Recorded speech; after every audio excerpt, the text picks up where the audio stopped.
All right, let's continue to block out our head here. So I'm going to turn on my selectable options by clicking here and turning this on. And I want to make sure that I cannot select these two planes as I'm working. The next thing I want to do is remesh this pretty high. So I'm going to hit 1 here. I'm going to turn on wireframe. Let's go to sculpt mode for a second. I'm going to hit escape sculpt mode.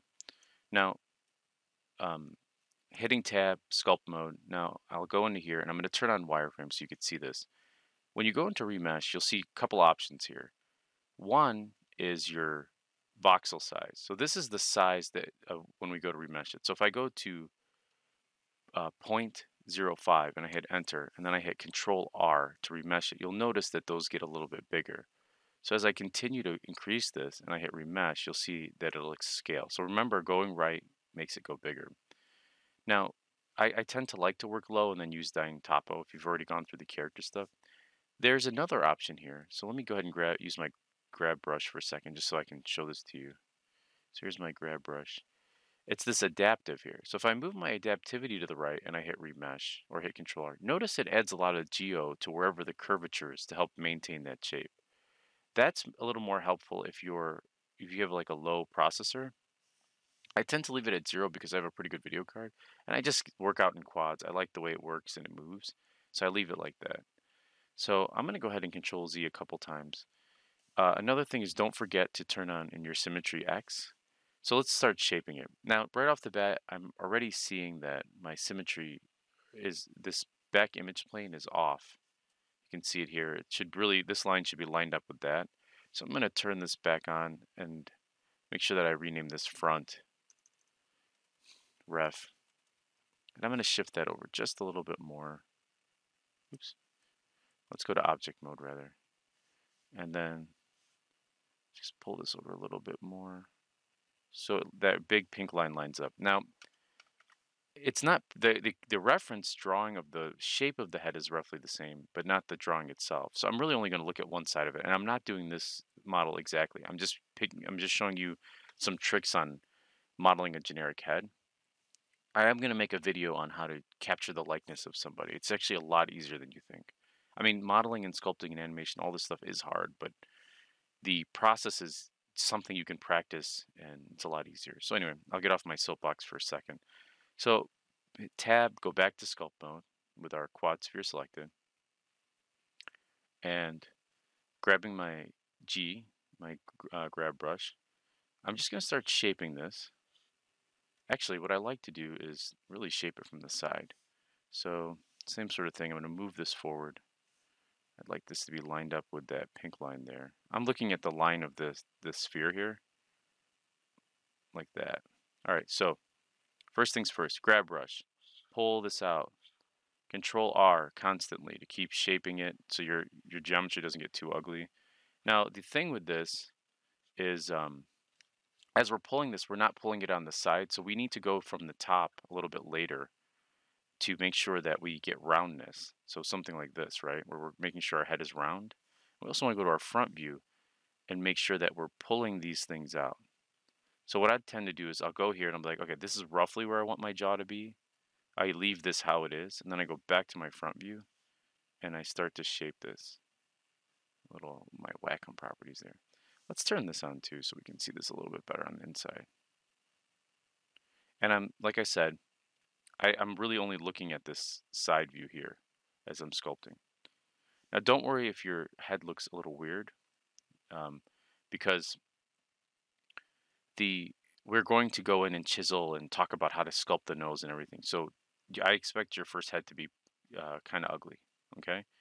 Now there's that. Now what I want to do is same thing, go to the top view and bring this out a little bit. Turn off wireframe. This. Let's make sure that we are pulling up the center of the head here. Now the high point of the head is actually behind the jawline for most people. Let's pull this forward. Let's flatten this out and bring these jaws down, hitting shift as I do this with my grab tool to smooth.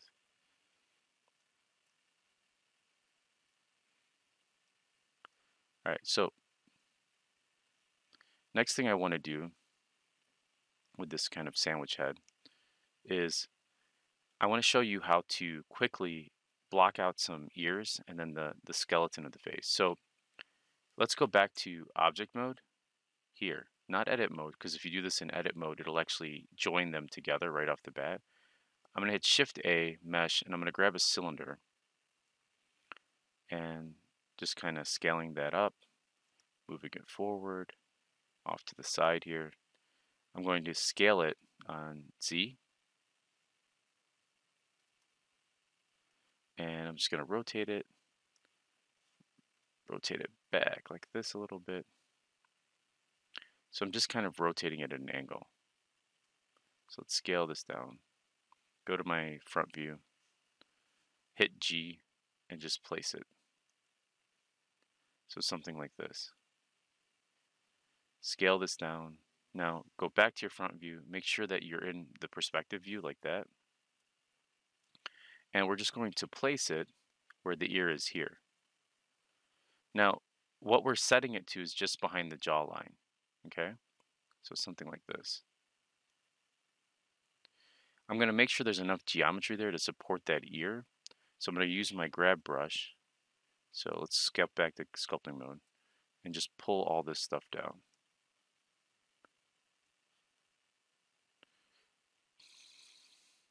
Yeah, something like this.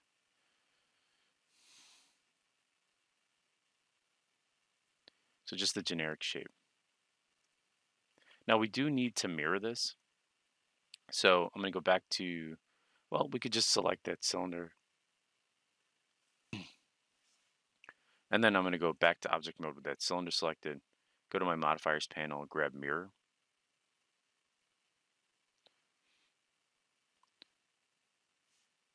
Select this here, the head.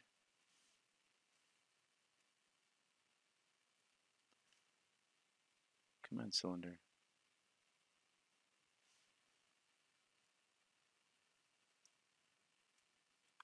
So what we want to make sure is notice that the head value here for my quad sphere is, let's see. Oh, we have the modifier on the quad sphere. What we want is the modifier on the cylinder. So let's go back here. Little mistake on my part there. Select the head sphere. There we go. Okay, so we've got that in there.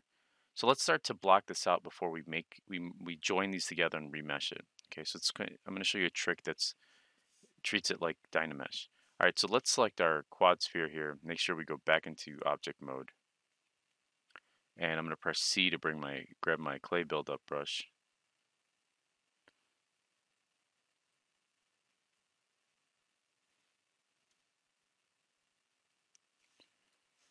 And I want to just block out where the eyes, they sit roughly halfway point on the body, or the head rather.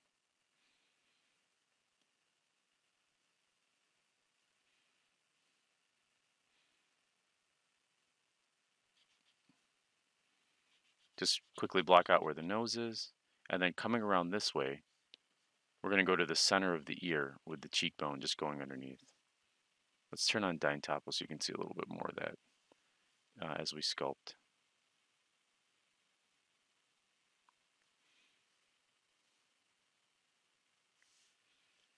There we go, it's a little bit better. Now you want the cheekbone to wrap, like I said, to the center of the ear. We're just bringing this nose forward. I'm going to hit G to grab this and just bring this in a little bit. We'll shape it with the view.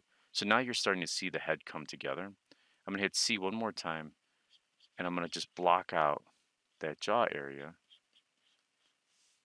And let's crank this up a little bit more. I want to exaggerate certain elements like the chin. Push this in a little bit. With my clay buildup, I'm just going to carve in all this like that.